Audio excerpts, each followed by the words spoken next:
Do you or a loved one suffer with the symptoms of depression? If you do, we'd like to share a little analogy with you, which hopefully will help.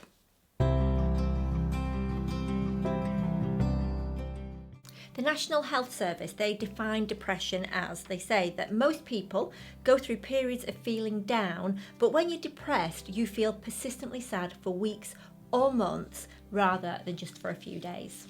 Another dictionary definition of depression is the action of lowering something or pressing down on something, which is really relevant to our analogy. Yeah. So we've got a little Ted here to show you our little analogy of And just depression. consider, this is Ted, perfectly fine.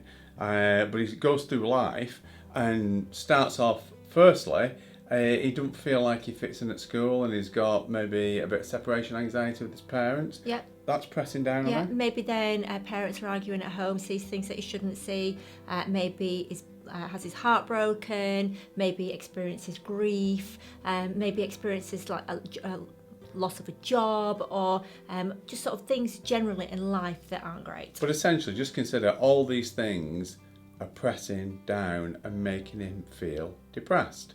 Now, the answer to overcome these things is to look at what is causing this depression. In this analogy, obviously it's my hand. So what is that?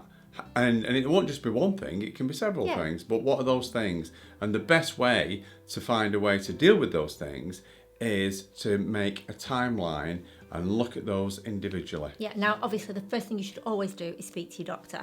Ask for therapy and any help that your doctor can give you to support you, because you can get through this. And then what you need to do, like Nick says, is write a timeline. Do have a look on our channel here, because we have got tips on how to complete a timeline. And what that will do will give you an indication of the potential emotional weight that you're carrying and where it comes from. Now, the great thing about writing a timeline is that you can then take that to your therapist and say, look, these are some of the issues, these are some of the challenges that I've experienced in life, and I'd like to talk through them. And actually, as you start working through those one at a time, you'll see that the depression should start to lift. Yeah. Now, as well as dealing with things from the past to help, I would say, to lift that emotional weight that you've potentially been carrying through your life, and also looking at the here and now, looking at things in the here and now, practicing gratitude as well, setting goals. And we've got lots of films on our YouTube channel that you can have a look through that will help in elevating your mood and help you to feel happier. But please be assured, wherever you are right now, and no matter how you're feeling, you can feel better and you can get better.